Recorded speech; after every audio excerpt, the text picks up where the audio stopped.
बिस्मिल्लाहिर्रहमानिर्रहीम। Corona virus का इलाज और सोशल मीडिया पे फैलाए जाने वाले टोटके।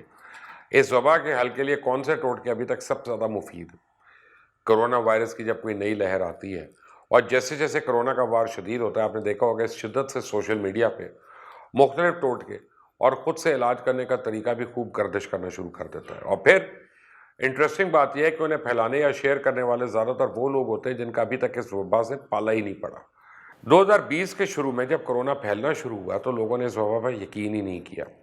फिर जैसे तमाम ममालिक में फैलता गया और लोगों के आसपास दोस्तों को, कोलीग्स को, रिश्तेदारों को जब कोरोना केसेस उनके सामने आना शुरू हुए तो लोगों को यकीन आया कि ये कोई बीमारी है। लेकिन मुश्किल ये थी कि इस वबा का कोई इलाज मौजूद नहीं था, ना उस वक्त किसी को वैक्सीन थी। तो लोगों ने सोशल मीडिया पे खुद से इलाज दरियाफ्त करके डालना शुरू कर दिए। कई होम्योपैथिक डॉक्टर्स ने इस चक्कर में अपनी दवाइयाँ और नुस्खे बेच कर बड़े पैसे भी कमाए। फिर आम आदमी को जो समझ आता था सदका जारिया समझ के शेयर करना शुरू कर देता था। आपको याद होगा शुरू में लहसुन और प्याज के इस्तेमाल से कोरोना का इलाज सोशल मीडिया पे काफ़ी वायरल हुआ था।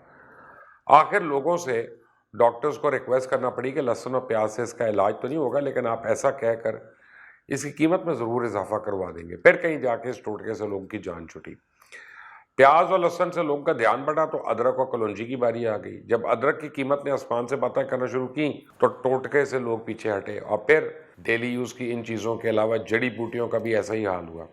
सना मुखी के नाम की जड़ी बूटी बड़ी मशहूर हुई। वो आम सी जड़ी बूटी जो मामूली कीमत में पंसार की दुकान से मिल जाती थी, फिर न सिर्फ इसकी कीमत बहुत ज़्यादा बढ़ गई बल्कि सना मुखी ऐसी नायाब हो गई कि मुंह मांगी कीमत पे भी ढूंढने से नहीं मिलती थी।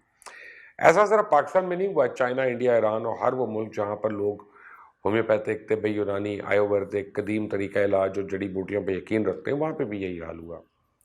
किर्गिस्तान के वजीर सेहत ने तो अपनी प्रेस कॉन्फ्रेंस के दौरान कोरोना इलाज के चक्कर में एकोनाइट नामी जड़ी बूटी का जहरीला पानी भी पी लिया। अफ्रीकी ममालिक या अफ्रीकी मुल्क मेडागास्कर में आर्तमीसिया नामी जड़ी बूटी से एक हर्बल टॉनिक बनाया गया और उसे कोरोना का वाहिद इलाज बताया गया। और ये इतना मशहूर हुआ कि तंजानिया के सदर ने कहा कि वो मेडागास्कर के एक तैयारा रवाना करेंगे जिसमें कोरोना के इलाज के लिए हर्बल टॉनिक लाया जाएगा। कॉन्गो के सदर ने भी वादा किया कि वो कोरोना से बचाव के लिए इस हर्बल टॉनिक को दरामद करेंगे। चाइना के नेशनल हेल्थ कमीशन ने भी कोरोना वायरस के मरीजों के इलाज से मुतल्लिक एक पैम्फलेट जारी किया जिसमें अंग्रेजी दवाओं के अलावा जड़ी बूटियों से तैयार करदा कई मुकामी दवाएं भी शामिल थी। और उस पैम्फलेट में बताया गया कि देसी दवाओं के इस्तेमाल से कमजोरी या बुखार दूर करने में मदद मिलती है। जिम्बाब्वे और वेनेजुएला में भी कोरोना के इलाज के लिए जड़ी बूटियों से बनाई गई चाय का खूब इस्तेमाल किया गया।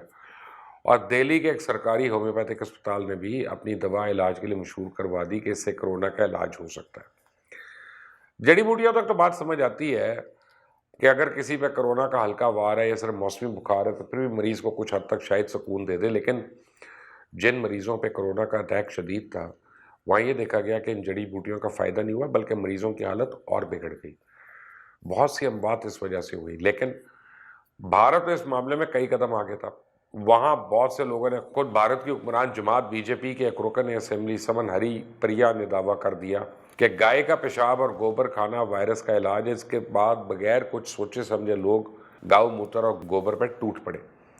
और इन तमाम नुस्खों के अलावा अद्वियात का भी कुछ ऐसा ही हाल हुआ था। जिस दवा से किसी को आराम मिलता था वही दवा हातमी इलाज समझ ली जाती थी और फिर बाजार में उसकी कमी हो जाती थी, ब्लैक में सेल होती थी। यहाँ तक कि लोगों ने प्लाज्मा तक ब्लैक में फ़रोख्त किए।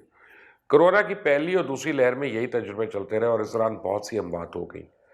लेकिन शायद वो अटैक इतने शदीद नहीं थे जितनी कि ये मौजूदा लहर है। ये ख़तरनाक है और अफसोस की बात है कि पिछली 2 वेव्स में जो कुछ हुआ हमने इससे कुछ सबक नहीं सीखा।